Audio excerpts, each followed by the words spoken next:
In this video, we're going to use AI to build a complete business model and a brand. This is really cool because it basically tell you what you should be selling based on what you like to do and the most value that you can create in the world. And then it'll even create content for you that brings in your ideal customers and stuff. I know, pretty cool. So let's get to it. All right, the tool we're using is called ojoy.ai, and within that tool, there's this thing called Project Shepherd. All right, now what it's going to do is it's going to find out like what you actually like to do, who you want to work with, who you don't want to work with, what you don't like to do.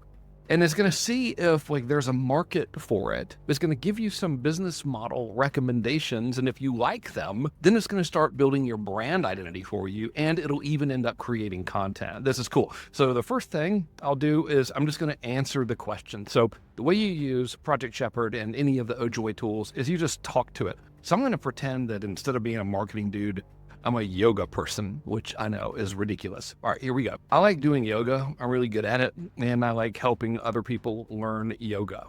All right, we're a couple seconds in and it's asked me these questions. Now, of course, I'm making stuff up here. So I don't really like doing yoga, but I just wanted to show you a random example. So I was like, who do you want to work with? And then I've answered it, people in their 40s through 60s, because I'm old and I can't keep up with the younger people. And now it's going to ask me who I want to avoid working with. So this is the kind of stuff it's going to extract from you so you can like figure out based on what you like, what you should be selling. So I told it, and now this is cool.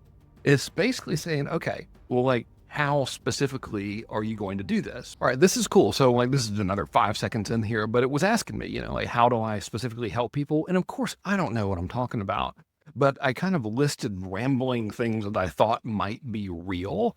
And then it was asking like, in this question, do you have a special type of yoga or anything? Which I don't know a thing about yoga. So I'm just like, I don't know, just yoga for older people and stuff. And I think the biggest benefit is if they went to a real yoga class, they might be embarrassed or they might get hurt.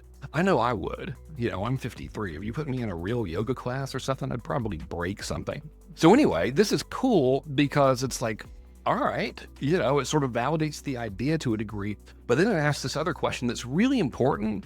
And this is the type of thing that if you don't clarify this whenever you're planning anything, you can end up being totally miserable and doing stuff that you hate doing. And the question is, what are some things that you don't want to do? So I'm going to answer that one real quick. The best part here, I think, of this, which is hilarious, is I don't want to do anything weird. I don't really know how to phrase that, but I don't want to do anything inappropriate with these folks. Now, this is another very, very good question, which regardless of what tool you're using or how you're approaching this, is to like really get honest with yourself about whether or not you can do a good job in the thing that you're wanting to sell, whether it's a service or, a product or whatever. So I'll go ahead and answer this thing and I'll make stuff up because again, I know nothing about yoga. All right. So I've answered some more of these questions and this is a really good little thing and that is like, just to make sure that people actually pay for the thing that you may or may not want to end up selling. So saying, hey, does the market already pay other people to solve these problems? If so, how much? And it's asking me, I would just do private yoga instruction, I guess. So what I'll do real quick is I'll look for that answer and I can figure it out over here in Ojoy. So in Ojoy, there's this tool and it's called Fact Finder. And we can research stuff and it'll actually like give us the source links and everything. So check this out. I need to find out what a high-end private yoga instructor can realistically expect to charge. And I need you to get that data for me from credible sources, not something just random. And I'm specifically looking for yoga instructors that help people between the ages of 40 and 60. What this will do is it'll go out and it'll find the actual answers for me. Depending on where you are, especially targeting that 40 to 60-year-old demographic, make up to $256. So that's pretty cool. So now I can go back over here to my other chat and I can tell it, yeah, it's usually between around $125 and $250 per hour for a private session. And so all I did was I answered those questions and it's telling me all of these various business models that might work based on what I want to do in this imaginary, completely idiotic yoga instructor scenario here. So we got private yoga sessions for couples. So $150 to $200 per session. That makes pretty good sense to me. $200 a session, 8-week transformation program could be cool. I don't know. And some sort of signature method that's a little bit higher ticket.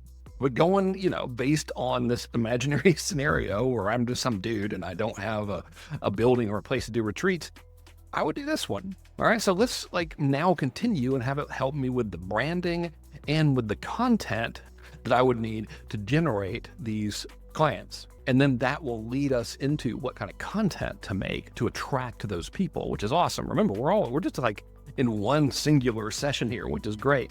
I'll take this question, which is think about the type of people that you want, and I will just randomly ramble into the mic here, but I won't make you watch it.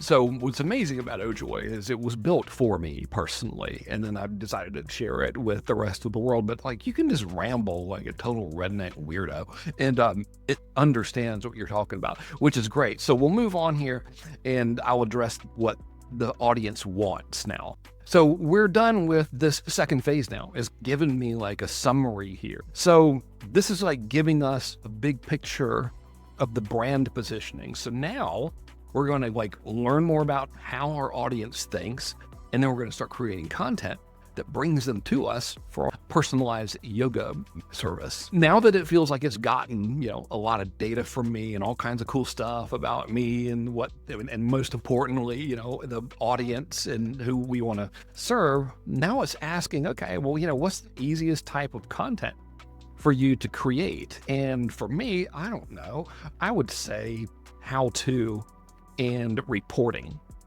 And the reason it's asking this is because this is going to help us make content, but we don't want it to be telling us to make content that is not fun for us to make. If it was stories or something, I don't have any personal experience with yoga stuff, that would be dumb. And the follow-up question is really good. Okay, which area should you focus on more? Which energizes you more? And just probably because I don't know anything about yoga, I'm thinking the reporting focus, or just educating them by just giving them tips instead of doing yoga on camera or something. Could you imagine how awful that would be for someone to watch me doing yoga on camera? I apologize for the visual. Anyway, I'll just say reporting focus.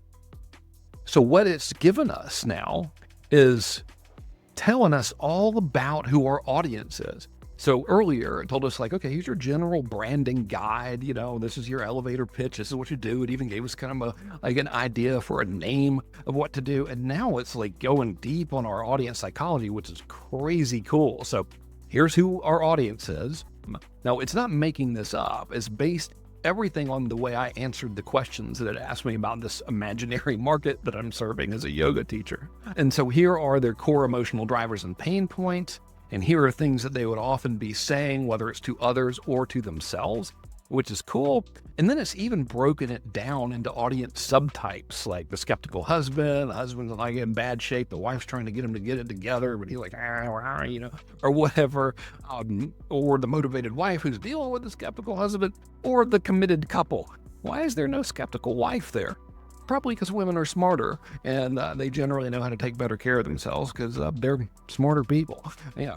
And I don't care if that gets me canceled. I hereby stand by that statement. Anyway, and now it's asking me if I want to move to the content planning stage. It's going to give me 20 content ideas. So I'm going to say yes. So this gets really cool. So it's giving me these ideas. I'm going to pick 5. It wants us to pick 5. All right. For students. So I've chosen 5, I think.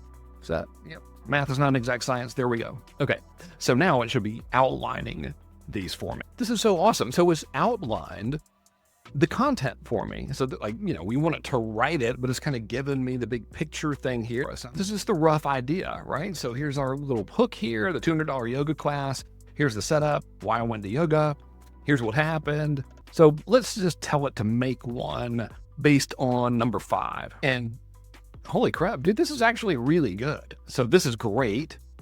I like the way it's written. Incidentally, within this gigantic prompt that I'll give you, it's got writing guide and style guidelines. That's why it wrote like this. And of course, ojoy.ai was built for me. So it kind of writes like me to begin with, but less obnoxious. And you can change it to make it write however you want to. So yeah, I like this. And this is pretty sweet. So I'm just going to tell it, yeah, format this thing better for social media by breaking up the sentences and giving me line breaks, and also use emojis where appropriate. Okay, cool. So here's the post. So we would just get us a nice little graphic or something, The actual graphic for the post could be this headline, believe it or not, because this is a good hook right here, I think, for a social post. You could also just read this out loud into a camera, and it would be a video. But now know exactly what to sell, which is these personalized yoga classes, right? Because in our imaginary situation, yoga person, but I don't have a studio, and I don't want to do group classes. So we know what to sell. We know who our market is. We know all their pain points. We know all of our brand positioning. And now we know exactly what to say in our content to get the right people coming to us to become customers. And that's how AI can help you build a business and a brand really, really fast. The tool that I'm using is called ojoy.ai, ojoy.ai, and you can try it free. If you want to, for 7 days, just head on over there and take a free trial. All right, I hope you found this helpful. Thanks so much for watching, and take it easy.